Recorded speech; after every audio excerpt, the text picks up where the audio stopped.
அனைவருக்கும் வணக்கம். அனைவருக்கும் இனிய ரம்ஜான் நல்வாழ்த்துக்கள். அதுக்கப்புறம் பாத்தீங்கன்னா இன்னைக்கு ஹரிணிக்கு பிறந்த நாள். அதுக்கப்புறம் எங்க சிவாவுக்கு இன்னைக்கு பிறந்த நாள் இல்ல, இந்த வீட்டுக்கு வந்த நாள். எங்க சிவா குட்டியா இன்னைக்குதான் எங்க சிவாவும் வந்த நாள். அதனால இன்னைக்கு ரொம்ப சந்தோஷமான நாளும். கரெக்டா இவ பிறந்த நாள் அன்னைக்கு இவ வந்தா. சிவாவையும் ஆசீர்வாதம் பண்ணுங்க, என் பொண்ணையும் ஆசீர்வாதம் பண்ணுங்க ஃப்ரெண்ட்ஸ். இன்னைக்கு அவளோட பிறந்த நாள். அதுக்கப்புறம் இன்னைக்கு என்ன சாப்பாடுன்னு பார்க்கலாம். ஹரணியோட பிறந்த நாளுக்கு என்ன ஸ்பெஷலா சமைச்சிருக்கோம் அப்படிங்கறத பார்க்கலாம் ஃப்ரெண்ட்ஸ். வாங்க.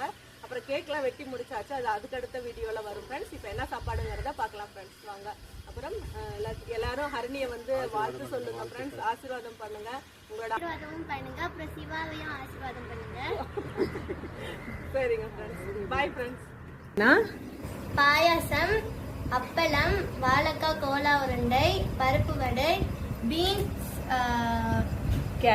கேரட் கோஸ் போட்ட பொரியல், பட்டாணி உருளைக்கிழங்கு போட்ட பொரியல், அடுத்தது ரசம், சாதம், முருங்கைக்காய் கத்திரிக்காய் மாங்காய் போட்ட குழம்பு. ஓகே, இன்னைக்கு இதான் எங்க வீட்ல சாப்பாடு ஃப்ரெண்ட்ஸ். இந்த வீடியோ பிடிச்சிருந்தா லைக் பண்ணுங்க, ஷேர் பண்ணுங்க, கமெண்ட் பண்ணுங்க. Bye friends.